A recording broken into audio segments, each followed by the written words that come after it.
Okay, so let's go ahead and get started. Hello, and welcome to the breakout session, Strengthening Families Through a Community Engagement Hub Approach. My name is Lisa Welsh, and I am the OSU Early Head Start Partnership Program Education Manager. My colleague Jessica will be monitoring our chat box and keeping you informed with any housekeeping items. We're looking forward to an active and engaging discussion this session, as well as continuing to challenge ourselves on how we rethink family engagement. I am so thrilled to welcome Melissa Johnson here today, along with her team. Melissa is the Center Manager of the Starting Point Learning Center, and most recently she founded the Family, Adolescent, and Child Community Engagement Service in Columbus, Ohio. I personally have had the pleasure of collaborating with Melissa for several years and have seen firsthand the positive impact she continually makes in her community, in the families and children she serves. It is an honor to introduce her today, and I'm excited for all of you to learn and be inspired by her this afternoon. The Starting Point Learning Center serves children within its neighborhood here in Columbus. It is a 5-star, highly rated, high-quality center that continually partners with the families of the children they serve. Melissa herself grew up in the neighborhood and is also an actively engaged community member. It is through these deep connective roots that when she saw families struggling during the pandemic, she understood that a deeper level of support was needed beyond what can be accomplished solely by educators. Instead, what families and the community needed was an entire hub of support. So she launched the Family, Adolescents, and Child Community Engagement Service, or FACCES. And yes, she did this while overseeing Starting Point during a pandemic. FACES offers comprehensive community resources, including culinary education, mental and physical wellness, legacy development, and child advocacy. Today, Melissa and her team will share insights from the launches of FACES and how they are building their hub of services. You will get to hear their lessons learned and what they've seen in the community since starting.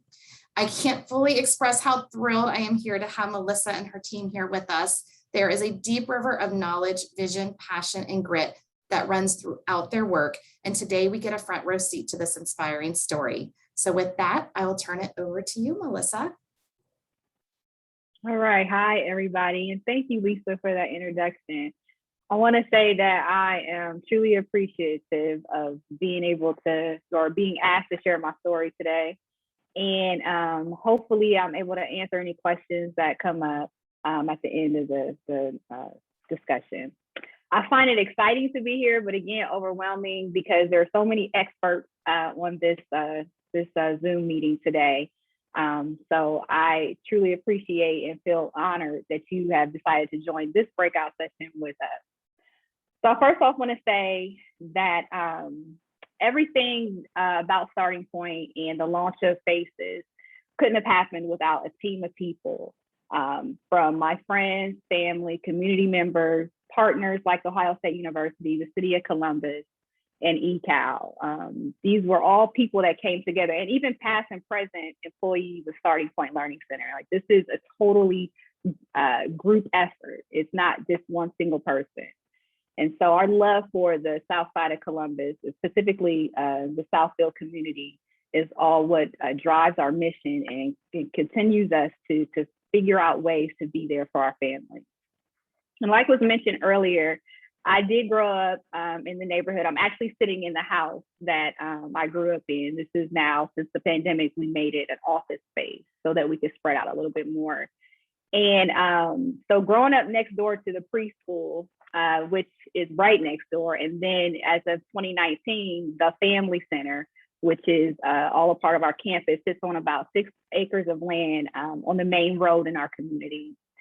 And so in this house, I lived here with my mother and my 2 younger siblings. And all of us have been a part of this process or this program, as far as whether we're working at Starting Point or supporting the FACES mission. And so my grandparents were actually the first documented homeowners in the Southfield community. And in the beginning, my grandfather and my grandmother built Starting Point from the ground up. My grandfather actually laid the floors in the preschool. And my grandfather had always had the entrepreneurial spirit. He had a business over a couple streets over on Parsons Avenue which is just a few streets over. And when my family decided that it was becoming too dangerous for our family to be there, my grandmother decided, well, let's open up a center for children and families. She had always kept children at home while my grandfather was pursuing his entrepreneur ventures. And so my grandmother helped support that by caring for children at home so that the parents in our community could go to work and provide for their families. And so when the opportunity came from my grandmother to have a business decision, she said, let's open up a preschool. And so that's exactly what they did. And so in 1995, my mother and my aunt opened the doors to Starting Point Learning Center. And so at that time, I was still in high school, and I was walking right up the street to high school every day at Marion Franklin High School. And I would come to the preschool to help out in the center. And I got to know, all the teachers and the families, and it really became our family. Like, I find it like so inspiring when I see kids who actually transition from preschool at Starting Point are now bringing their kids to Starting Point. And so that has truly been inspiring to me and to keep going. So I always tease my family, I had a different career path, but I think they kind of brainwashed me to be in the family business. And I say that with all jokes because I couldn't live without my Starting Point family. So in 2005, I became the director of Starting Point, and I never really looked at this as a career. It was just something that our family did. It wasn't a job. We made sure that we looked out and helped people in our community and each other, and it just was a natural thing. And so even though we came across a lot of people and a lot of people crossed our paths, we became a family. And so with your friends and family, you protect your friends and family, and you always want to have their best interest in mind. And that's something I take very, very seriously. I do not play when it comes to protecting my friends and family. And so I've always, for myself, always had high expectations for myself and everybody around me. I consciously have to tell myself not to regret that, even when it's hard. And in a community, it's all about relationships. Like, we had to establish good relationships with each other and our families. And so it's kind of the motto, like, if I trust you and you trust them, then we all trust each other. And that has really built the Starting Point family model. So I feel like we've gained the trust of the community, like I mentioned earlier, because people keep coming back, families keep coming back. And so in 2018, a shift happened for me and for my family. And I kind of felt like I was against the wall. And I was telling myself, we had achieved NACE accreditation, we had achieved 5-star, but something was different with the families that we were serving. And it was almost, and I'll talk about that a little bit later, but it was almost like I felt like we couldn't do anymore. We had kind of reached a peak. And so as I look back at that conversation, I realized that I didn't feel like we were meeting the need of the community. And so I couldn't find and figure out resources to help because our children were struggling. Families weren't engaged, like, typically coming to the school. And so it's something happened, a shift happened. And so I think that when I realized that, I start feeling that burnout and almost felt like we need to do something different. And in my mind, I thought that meant transfer the school or close the school. But I realized later that I was just fighting something that I knew that had to happen within me. And for me, because our school and the people who are involved have such high standards, when we're not meeting the need, that's when the struggle comes in. And so this was a pivotal moment. So I started to listen more to what was happening in communities on city and state levels. And I also started speaking to other childcare providers. And it became clear to me that others were feeling the same way, that shift in urban communities. our families needed not more support, but a different support. So I became uncomfortable with what I was seeing and the decisions that were being made for families on city and state levels for urban families. And often I see things being done to people in my community without significant input from the people who have to, who it most affects. And so in the same way we thought about family engagement years ago needed to change to catch up with the time. And I found myself applying for grants and funding to support our style of preschool and family engagement that in the end would be awarded to other organizations year after year or outright denied. And so I struggled with this meeting after meeting for about 2 years. So in 2020, the pandemic and racial tension was starting to make me feel a little anxious, probably like most of everybody here. And I was getting very triggered by the things that were going on around me. And I came across an article. It was in the Washington Post, and I have it here. It came out September 30th, and it was, "The COVID-19 recession is the most unequal in modern US history." And I'm just going to read this. It's the subheading in this article. It says, "Black women face the largest setback. Black women are facing the largest barriers to returning to work. Data shows and has recovered only 34% of jobs lost in the early months of the pandemic. They are among the most likely to work in low-paying service sector jobs, which have been slow to rebound at a time when it is still a major health risk to be around others. Nearly 30% of Black women work in services compared with only 1/5 of white women. Blacks often face discrimination in the hiring process, research from Texas A&M University and elsewhere. It took until 2018 for Black women employed to recover from the Great Recession. Now, almost all of those hard-won gains have been erased." And then it also spoke about the setback for mothers. Among the hardest hit in the crisis were mothers. For mothers also stood out in this article. And so when I read that, it immediately, and even now saying that, it puts me in a state of despair, because knowing that information and the setback, it set Black women back 10 years.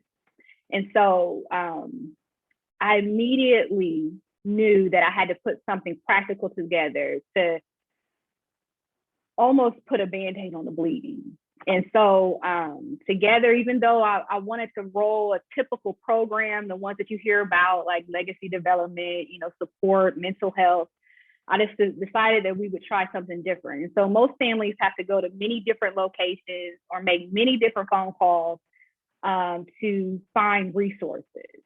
And I knew that the state that we were in, that was not going to be able to happen. And so what we did is we knew immediately that food was a barrier for families.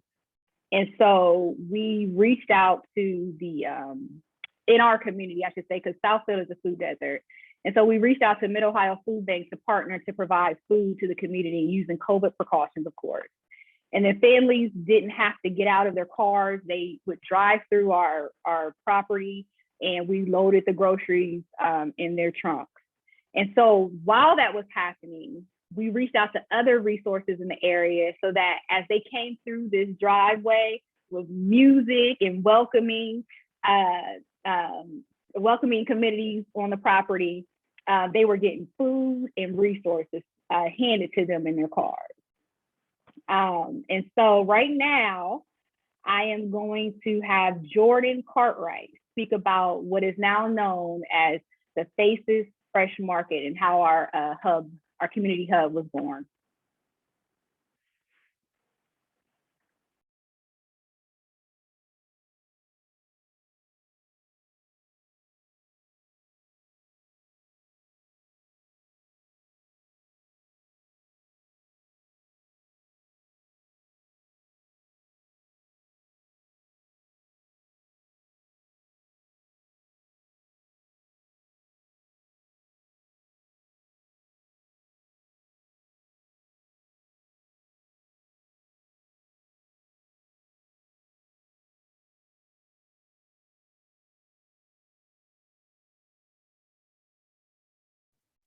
Okay, Jordan is going to switch computers for us.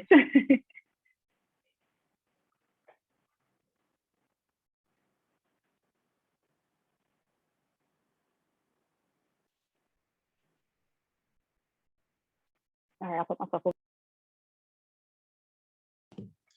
All right, can everybody hear me now? All right, good to go. Sorry about that. So yes, my name is Jordan Cartwright. I take care of the marketing over here at the FACCES agency, and I'm going to talk about the Fresh Market Festival. So ever since we started the FACCES agency, we've been doing the Fresh Market Festival. It allows our families and the communities to come out twice a month, every second and fourth Wednesday of the month.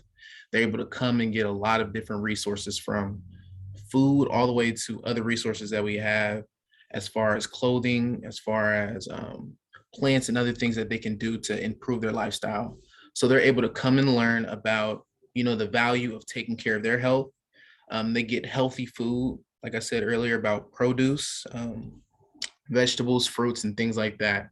And the Fresh Market Festival is really cool because we're able to see a lot of the same people we serve on a consistent basis. So we really see the impact that that's being able to be had with the Fresh Market. We're able to see repeat people. They're letting their friends and their families know.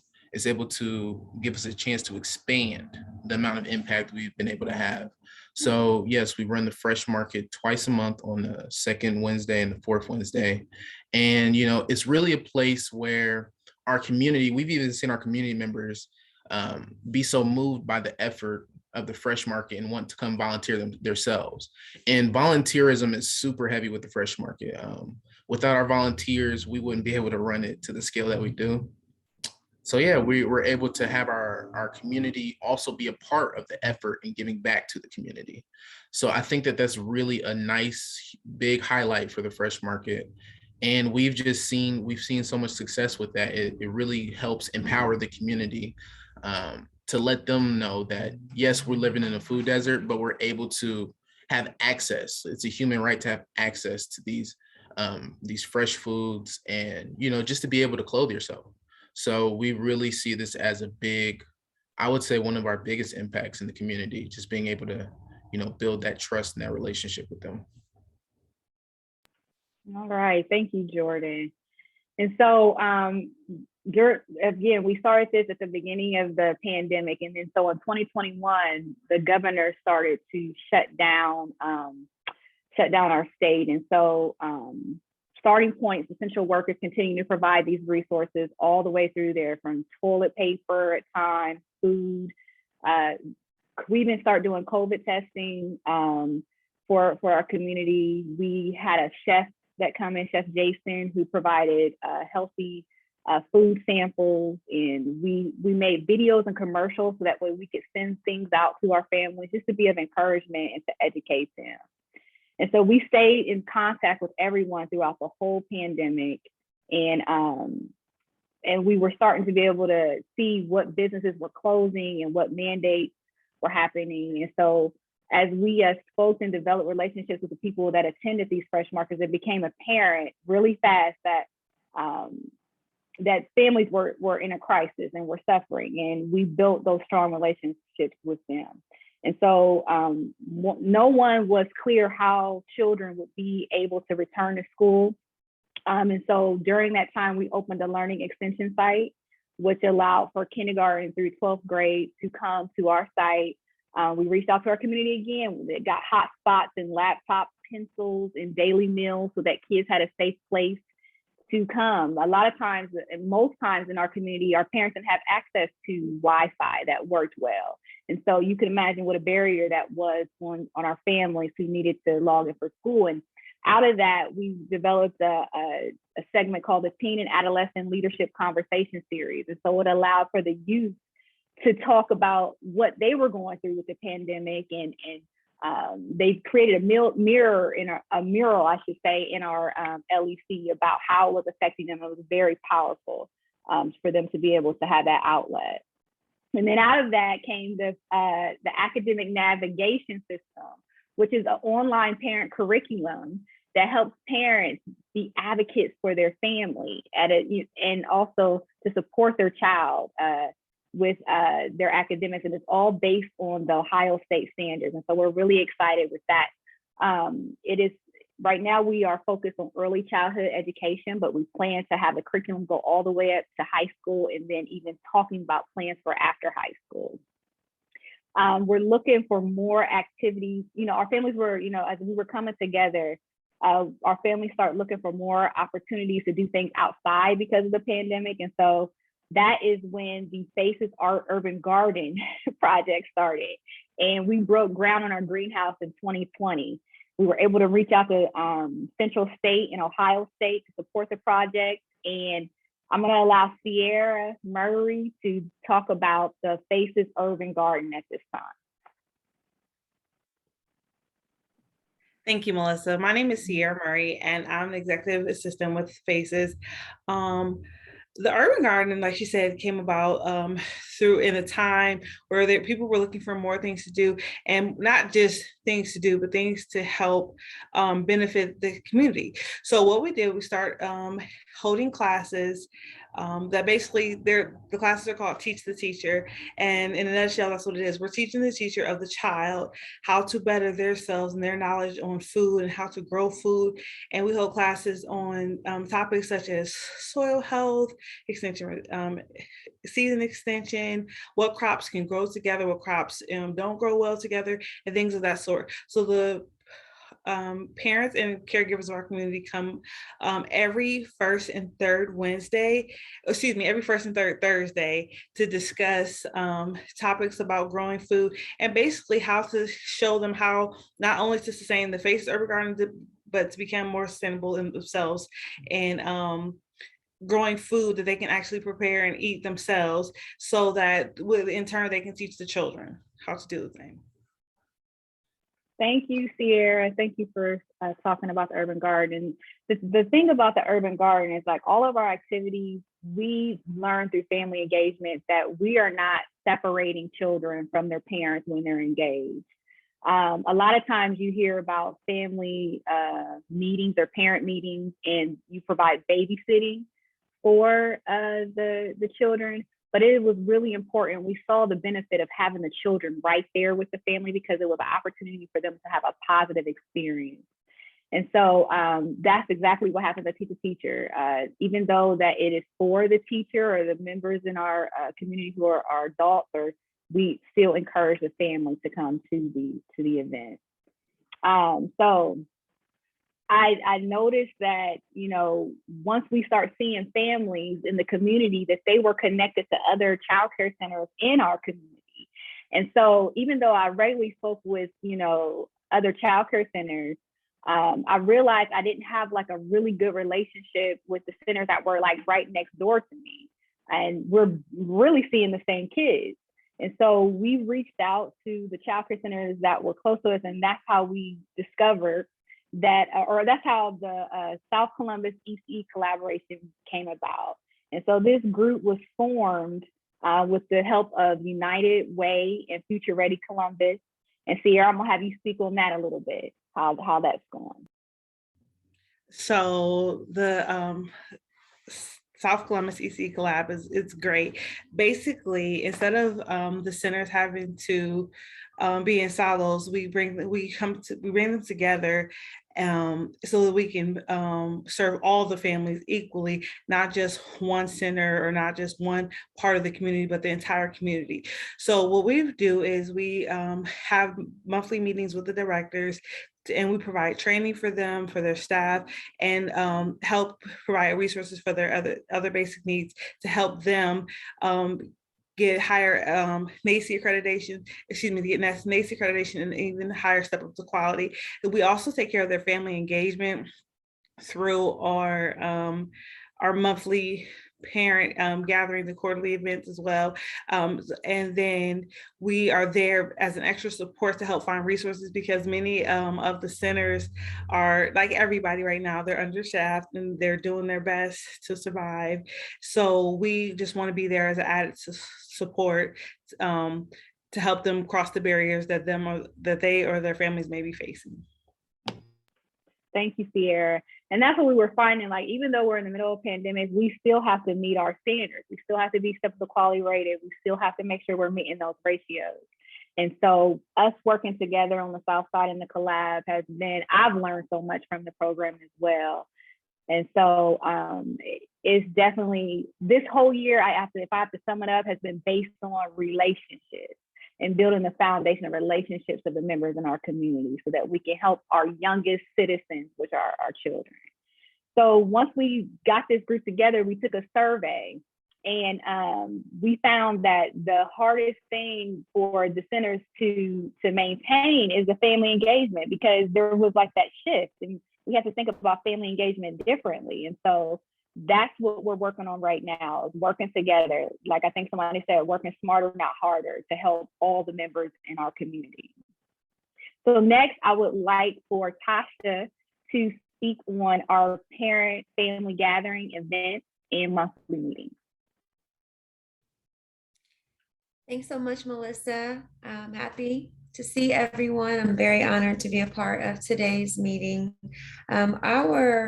Our parent gatherings and our family gatherings are absolutely the highlight of my time here with Starting Point in the FACCES agency. We do a quarterly event, and this event is just big. We bring families together, we bring the entire community together, and we bring it together with food and with resources. We do have a high focus on culinary efforts. Being a part of a food desert, like Melissa mentioned earlier, it's very important to us to make sure that through our partnerships with organizations like Mid-Ohio, that we do bring food to the people, since grocery stores and those types of things that are just kind of regular for most of us are not present for them. We make sure that we bring the resources here to them. But in addition to that, we want them to get excited about the different ways to use what might just seem like regular ingredients.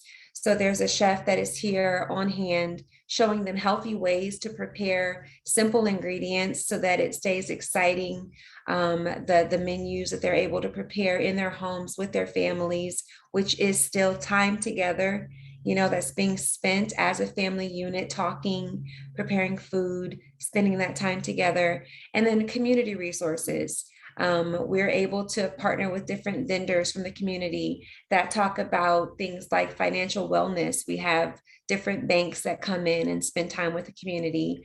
We have Nationwide Children's Hospital that comes in and offers free physicals to the community. We have Columbus Metropolitan Library that comes in and offers books, just all the different partners in the community that come in and offer their services, their goods, to make sure that the community understands that if you can't get out to it, we will make sure that we're able to bring it to you so that you can just enjoy yourselves.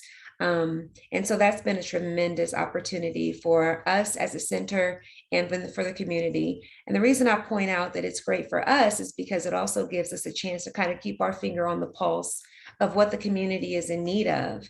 And it creates dialogue, the trust that Melissa spoke about earlier. They now are beginning to understand that they can trust us to hear what the need is, and not just to hear it and think about it, but to do something with what they're saying to us and to try to meet those needs and connect those dots for them. So it's a great opportunity. And there's also a monthly event where we are able to bring the different childcare centers in the area together with the parents from the area, and just have those conversations again around what are the needs, what are the interests, what are the areas that you want to talk about and you want to have more dialogue and conversation around. So just the engagement opportunity and the bringing each other together and having those conversations has been a true wealth. So we're happy to be a part of it and to be able to make it happen. Thank you, Tasha. Thank you so much. So you might be wondering what's happening next. So we've come to a point where we have to raise money now to open our FACCES Cafe. And this is going to be where families can sit in a kitchen around a dinner table. And after preparing a healthy meal together, they are informally benefited by being connected to resources and with their children here. And so to the dinner table traditionally or historically in our culture is a place where community comes together, where families come together to have meaningful conversations and to learn about each other, as well as what the needs are for each family member. And so that's our hope with the Loan to the Faces Cafe, is to change the family engagement model by making it a safe, informal, loving environment where we can then plug in benefits and resources from the community. So it's hard to believe that this has all happened so fast, especially during the pandemic. And what I have to say that I've learned so far in doing family engagement differently is that we have to pave the way day by day and community by community to meet families where they are. It's no longer a build it and they will come model in today's family engagement. Family engagement is not cookie cutter. I've also learned that if a resource or organization or volunteer or community member is not the right fit at any given moment for your family engagement program, then we have to wish them well from our heart. And then also, last but not least, you want to celebrate all the big and small wins with your community and families and friends, because those wins help us to get through the tough times. So I want to thank everybody for tuning in our breakout session today. And if there's any questions, I haven't been keeping up with the chat, please let me know. That is what I am here for, Melissa. So one of the first one was somebody asked about repeat customers. You mentioned that you have families that come back time and time again, and they wondered what sort of coaching or follow-up, what are you doing to build capacity and to empower families beyond the access to the amazing resources that you're able to provide? Thank you. So yes, we are currently in the relationship building phase of FACES. Like I said, we're paving things day by day. And so we're meeting families on an individual basis. If we hear that there's a need, then we want to follow up with a resource right on our campus or connect them directly to that resource. And that's kind of where our monthly check-ins with our families come in, along with our events, because whatever they say they need is what we're bringing to our events. Melissa, I think I should have probably started with saying how many compliments you're getting in the chat box about what an inspiring mission story that you've been able to share. I know you're inspiring lots of folks on this call. I think another follow-up question I'd like to ask is, you talk a lot about partnership development and the importance of relationships and building partners, but I think the starting building those relationships and those rapport are where to ask or who to ask. So I wondered if any of you, Melissa, or your team could share a little bit more about how do you start building those relationships? How do you foster those relationships and those partnerships? So that is primarily the job of the team. We're constantly reaching out, sending emails, talking to people to build those relationships. It's not something that just kind of falls in your lap. You have to be out there to hear. And the thing is that that's the challenge, right? That's why parents don't have time and families don't have time to find resources. They need a team like us so that we can find them, bring them together, and then present it to them. And that takes so much, and it takes time. Like a whole team is doing this. So yeah, it's not anything that you take lightly. It's a constant day-to-day reaching out, searching the internet, trying to find resources to bring to families. The rest of the team, I don't know if you have anything you want to add about that. I mean, I know from my own personal experience, you got to keep asking, right? And so what does that mean? What does that ask mean? Or if it's not the right time, not giving up. I don't know. Do any of you have anything else you wanted to add about that, since Melissa shared it's all a part of the team? Any aha moments, success stories, or ongoing challenges that you want to share with everybody?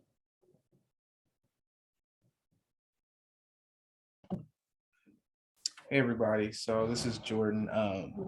Just talking about, oh, you gotta kind of tilt that down a little bit.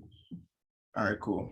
So just talking about in terms of success stories and just how we're doing outreach, I think it's really important that we look for the right fit, right? Because we realize that our community are looking for, like Melissa said, looking for certain resources. So we try to align ourselves first to even see if we are kind of in the same ballpark of the resources that we're trying to deliver, of what our community is actually asking for. And I think that's a very important thing that's kind of looked over a lot, being able to actually understand what problem are we solving. So I think being able to get into the space of what our community needs and really understanding deeply the problem that they're trying to solve really allows us to kind of surf through the other things and find the best possible option to actually transform their lives versus just giving them a Band-Aid, right? So I think that's a very big piece of finding potential partnerships. And like Jordan said, you can't do that if you're not on the ground with the family. You can't do that unless they see the same people, building that relationship. That's just how it is in our community. So you have to be there with them to kind of figure it out before they'll even open up. I think that's very well stated. The chat box would agree. Tasha, were you going to say something else? So yes, and there was a gnat. I apologize. So that was the whole thing. I'm sorry about that.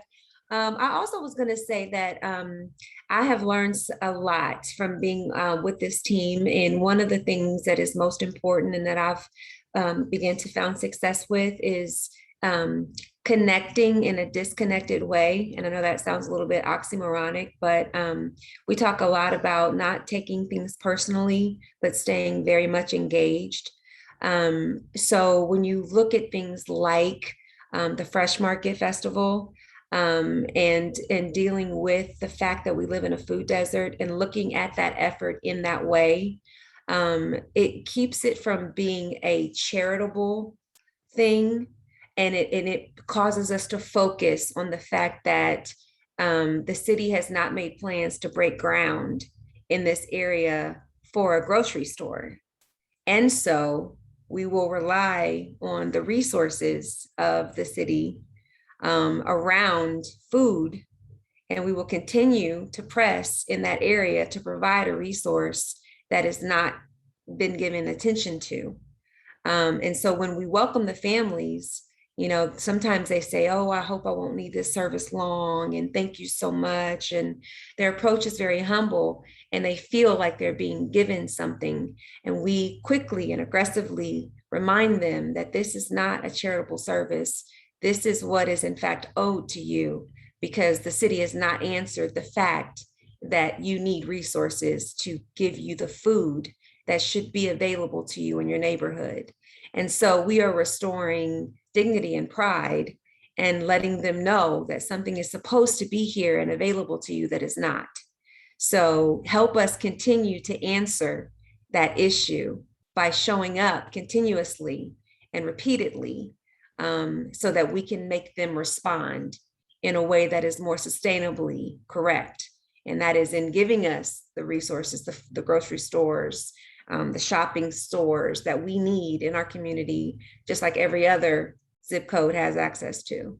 So I just wanted to make sure we brought light to that fun fact. Tasha, I have goosebumps, and I can't imagine that every other participant doesn't have the same. What you just stated is just so beautifully said. The chat box is agreeing as well. I love that it's not charitable, that this is a human right to have our needs met and to have resources and accessibility to those resources. Just beautifully said. I also wanted to ask a little bit, you talked about surveying families and getting feedback from families, and you've talked a little bit about how just having individual conversations is the way that you do that. But I also know that as, an organization, funding is to fund this team to do this work, you have to find those. So I don't know if you want to share a little bit about how do you engage in getting that sort of feedback? What has worked for you? You're new. I mean, you're still in your infancy, right? As an organization, maybe what even are your hopes and dreams for gathering that feedback and that data to help keep your mission moving forward? So I just had a conversation, like, wouldn't it be cool if Ohio State did some data or some surveys around what we're doing so that we can show what's working, and to back up the research about what's happening. And so that's our hopes and dreams, is that we see firsthand on the ground how it's affecting one family at a time, and realizing that we have to support the adults that love the children, right? I mean, I don't know if that's necessarily rocket science. If they're worried about what they're going to eat or where they're going to live, how are they going to have positive engagement with the little people that, we want to have hopes and dreams for? And so putting that all together, the focus is on children and adolescents with FACES, but it's also with families in the community that love these children. And that is what our goal is that we are supplying that. And to me, it's not rocket science, but I know in order to raise the money, we got to have the research behind it. And so that's where I'll reach out to Ohio State or some organization like that to do something like that for us. Well, you've got some folks in the chat, and we'll make sure to get this chat information to you, Melissa, too. But our own Barbara Boone here at OSU from the Family Engagement Center is saying, I've got some social work interns. It sounds like some new partnerships are coming to help you in that way. So that is really fantastic. See, I mean, every little conversation and discussion works for sure. I'm looking at the question and answer. I don't see any other questions and answer or questions right now from the groups. I want to give the participants just another minute to maybe any other burning questions that they want to ask before we head off for our closing remarks at 2:30. So you'll have to check out the chat box.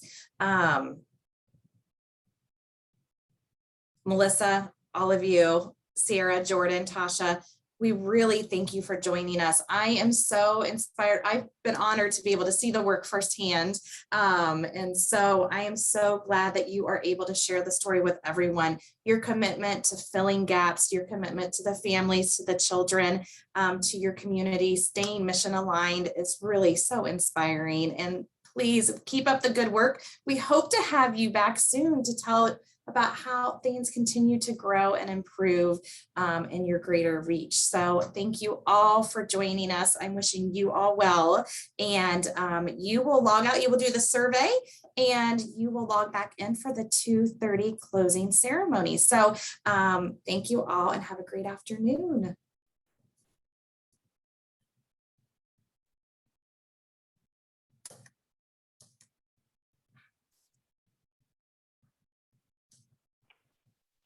I'm trying to go through the chat here. So many. Oh, and I'm seeing too, somebody said how they can volunteer. I know people are logging off, but that's a great question. Okay. Cool. So yes, you can go to our website, and also you can just give us a call and we can register you, so you don't have to even, I can put our phone number in the chat. That's a great idea. And Melissa, you are very active. FACES is very active on social media too. It's one of my favorite follows. Mm-hmm. It's a uplifting part of my day. So they can find you on Facebook. Are there any other social media platforms you all use? Oh, we use Instagram as well, but I think Facebook, a lot of people are familiar with that. We're going to be expanding. Again, we're newbies, but we're getting there. You are newbies doing amazing things. So my goodness, you're further along than a lot of folks. So, all right, I think that was the last burning question. Thank you all so much. All right. So do we just log off now? I think we're all done. You can now. Thank you all for sharing your expertise with us today. We so appreciate it. And thank you, team. Thank you, and thank you so much, Lisa and Jess. Thanks for coming and joining us. Bye all.